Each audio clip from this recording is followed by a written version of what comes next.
Puji Tuhan, selamat pagi keluarga besar GPD Tiberias Bogor dan semua yang setia menyaksikan renungan pagi di channel YouTube kami.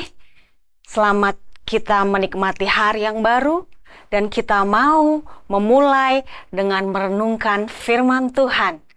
Kita bersama-sama merenungkan firman Tuhan, tapi sebelumnya kita akan memuji, menyembah Tuhan dengan lagu berikut ini.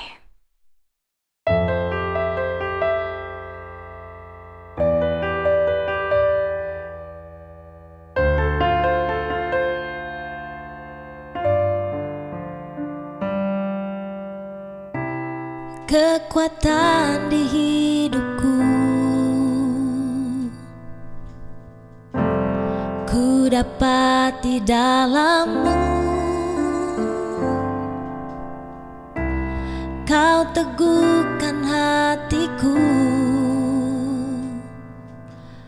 tiada yang mustahil bagimu. Kekuatan di hidupku,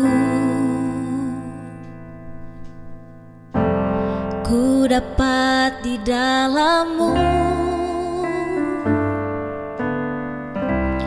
Kau teguhkan hatiku, tiada yang mustahil bagimu.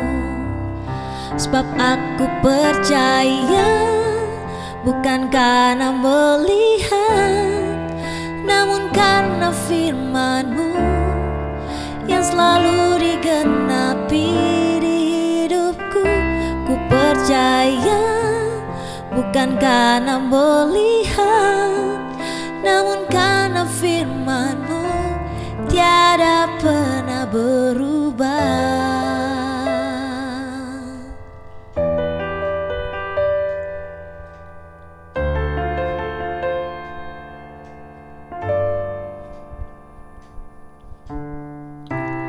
Kekuatan di hidupku, ku dapat di dalam-Mu. Kau teguhkan hatiku, tiada yang mustahil bagimu. Sebab aku percaya, bukan karena melihat, namun karena firman-Mu yang selalu digenapi di hidupku.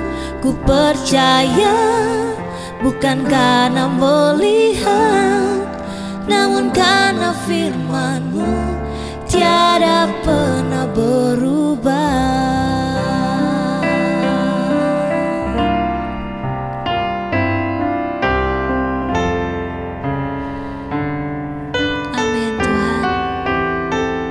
Percaya akan setiap janji-janji firman-Mu pasti akan digenapi dalam kehidupan kami. Sebab aku percaya, bukan karena melihat, namun karena firman-Mu yang selalu digenapi di hidupku. Ku percaya, bukan karena melihat, namun karena firman-Mu tiada pernah berubah. Namun karena firman-Mu tiada pernah berubah. Namun karena firman-Mu, karena firman-Mu tiada pernah berubah.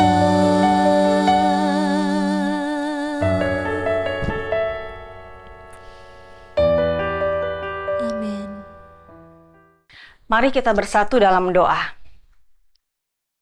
Bapa kami yang baik, terima kasih Tuhan. Engkau sudah melindungi kami sepanjang malam dan Kau bangunkan kami dengan nafas yang ada dalam kehidupan kami. Suatu kesempatan yang indah untuk kami berbuah lagi Tuhan. Biarlah Engkau yang menuntun kami setiap waktu, bahkan hari ini kami perlu firman-Mu. Tuntunlah kami Tuhan, dan kami akan mendengarkan firman-Mu. Urapi kami semua dan terangi mata hati kami supaya kami dapat mengerti dan menghidupkan firman-Mu dalam kehidupan kami sehari-hari. Terima kasih Tuhan, kami sambut firman-Mu di dalam nama Tuhan Yesus Kristus. Haleluya. Amin. Saudara-saudara yang diberkati Tuhan, yang dikasihi Tuhan, saat ini kita akan mendengarkan firman Tuhan tentang ladang sudah menguning. Itu judulnya ya, firman Tuhan pada pagi hari ini. Kita akan buka dalam Yohanes pasalnya yang keempat ayat 35. Kita baca saudara-saudara ya. Bukankah kamu mengatakan 4 bulan lagi tibalah musim menuai? Tetapi aku berkata kepadamu, lihatlah sekelilingmu dan pandanglah ladang-ladang yang sudah menguning dan matang untuk dituai. Tema besar kita 2 bulan ini adalah menjadi pekerja misi. Tuhan inginkan kita bukan sekedar menjadi umat Tuhan yang biasa-biasa saja, dalam arti hanya datang ke gereja, menikmati firman Tuhan, menikmati berkat Tuhan. Tidak sampai di situ saja, saudara-saudara. Ada pekerjaan yang harus kita lakukan. Kalau Tuhan Yesus turun ke dalam dunia mencari jiwa yang terhilang, kita yang sudah diselamatkan Tuhan, itu menjadi tugas kita. Saudara-saudara, Tuhan Yesus ada di sorga, tapi Roh Kudus ada dalam kehidupan kita, menemani kita seperti Kisah Para Rasul 1 ayat 8. Kamu akan menerima kuasa kalau Roh Kudus turun atas kehidupanmu. Kehidupan kita, saudara-saudara. Kita tidak perlu takut. Kita harus berjuang. Melihat di sekeliling kita. Firman Tuhan katakan di sini, ladang sudah menguning, siap dituai. Berarti kita ada dalam masa penuaian. Yang sebelumnya sudah ada yang menabur.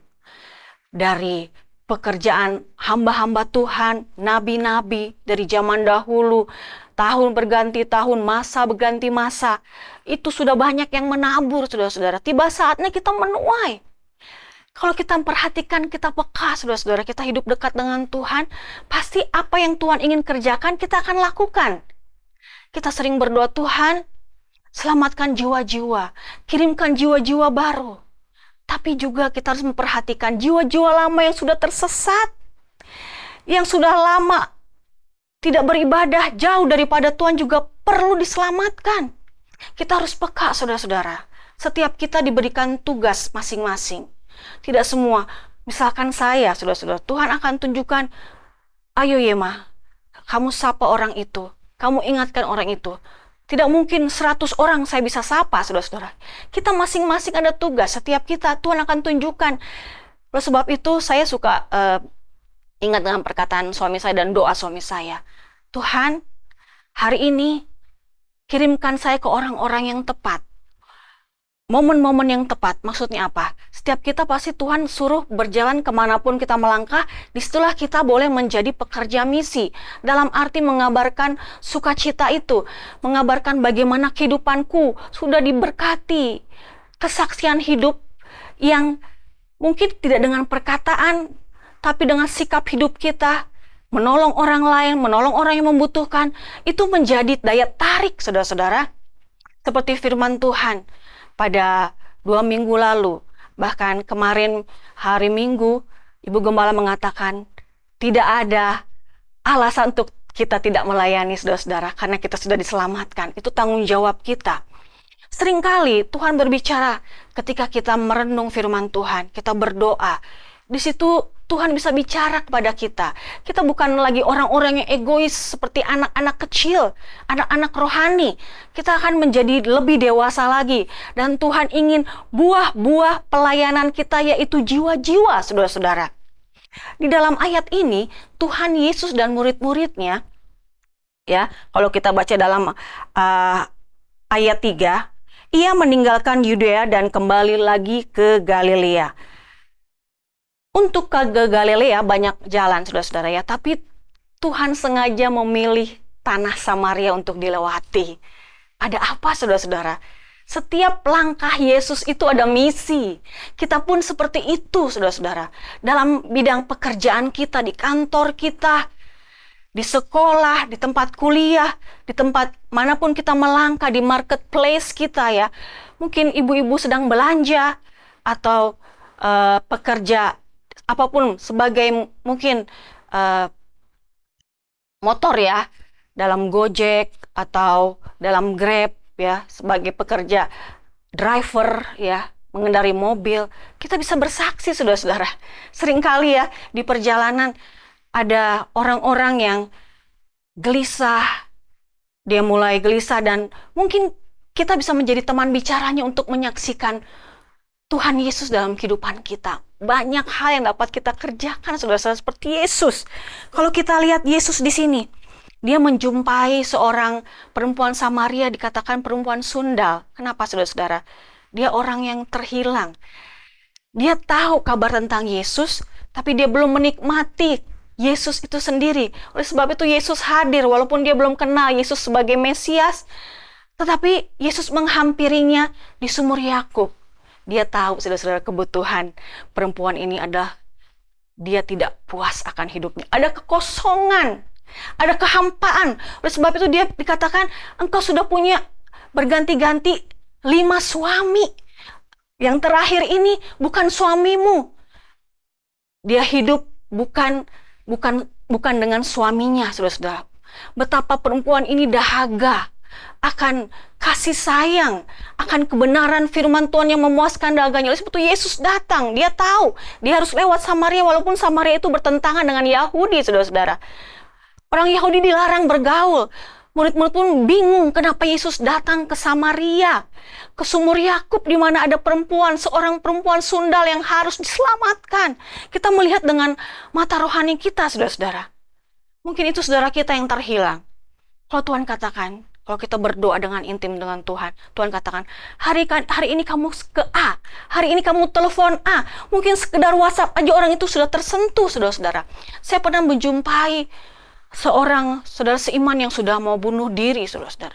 Entah mengapa Tuhan inginkan saya mulai WhatsApp dia, mulai telepon dia. Dia sudah mau bunuh diri, saudara-saudara.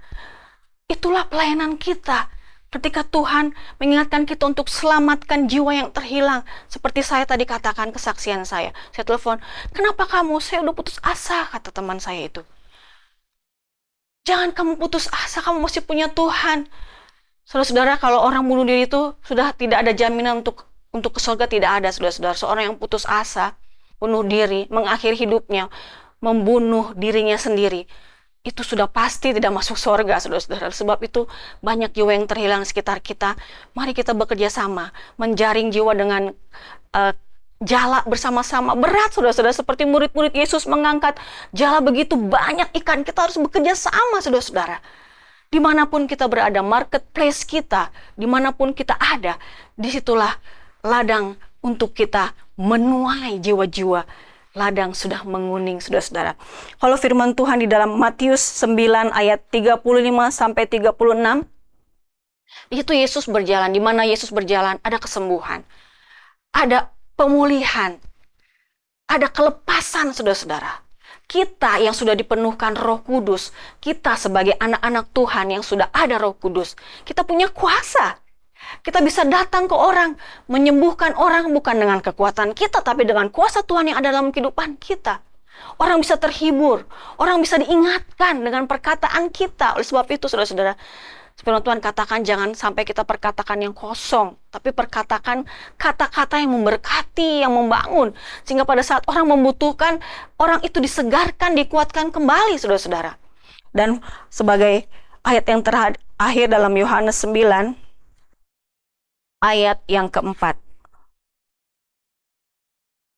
Kita harus mengerjakan pekerjaan Dia yang mengutus aku. Selama masih siang akan datang malam, di mana tidak ada seorang pun yang dapat bekerja. Di sini dikatakan selagi masih hari siang. Siang itu apa, saudara-saudara? Kita masih sehat, kita masih bicara, kita masih berjalan, bukan tidak di tempat tidur lagi. Kalau kita sudah tidak berdaya, saudara-saudara, kita tidak bisa berbuat apa-apa. Ketika kita sehat, bahkan ada orang-orang yang masih di kursi roda, Tapi dia bisa melayani selama dia masih bicara, masih ketik WhatsApp, bisa kirim status, menguatkan orang lain, bisa telepon saudara-saudara. Apapun yang dapat saudara kerjakan untuk menjangkau jiwa di sekitar kita, kerjakanlah itu. Ikutlah teladan Yesus. Ada 3 poin ya, sebelum saya akhiri. Yang pertama, belajar untuk peka. Lihat di sekeliling kita jiwa-jiwa yang membutuhkan Yesus. Ya. Yang kedua, berdoalah supaya setiap Tuhan izinkan kita melangkah kepada orang-orang yang tepat yang harus kita beritakan kabar kesukaan itu. Kesaksian dari hidup kita yang membangkitkan kehidupan mereka. Yang ketiga, raihlah jiwa-jiwa supaya banyak orang diselamatkan dengan amanat agung yang harus kita pegang. Puji Tuhan, saudara-saudara, firman Tuhan sampai di sini. Mari kita lebih peka lagi. Banyak sekali jiwa-jiwa. Kita kerjasama ya saudara-saudara ya. Mari kita berdoa. Kami bersyukur buat firman-Mu Tuhan yang mengingatkan kami betapa Engkau sudah menyelamatkan kehidupan kami untuk kami juga boleh menjadi berkat untuk menjangkau jiwa-jiwa. Kami adalah alat-alat kerajaan-Mu. Kami adalah duta-duta kerajaan-Mu Tuhan untuk menjadi alat-Mu menyelamatkan banyak jiwa yang terhilang. Mungkin ada yang sudah lama tidak beribadah, mereka mulai bimbang, mereka mulai tidak percaya kepadamu. Tuhan, pakai kami, apapun yang telah Kau taruhkan dalam hidup kami. Kirimkan kami kepada orang-orang yang sesuai dengan kehendak-Mu untuk kami injili, untuk kami berikan kesaksian, untuk kami dapat memberitakan Yesus adalah benar-benar juru selamat. Apapun Tuhan, biarlah kami melangkah sesuai dengan kehendak-Mu sepanjang hari ini dalam pekerjaan, kuliah, sekolah kami, usaha kami. Biar kami jadi berkat, mengabarkan kabar kesukaan, betapa Engkau luar biasa dalam kehidupan kami, akan luar biasa juga dalam kehidupan mereka. Terima kasih, kami lalui hari ini bersama dengan Engkau dalam perlindungan-Mu Tuhan. Di dalam nama Tuhan Yesus Kristus, kami sudah berdoa. Haleluya, amin. Selamat beraktivitas, Tuhan Yesus memberkati. Di dalam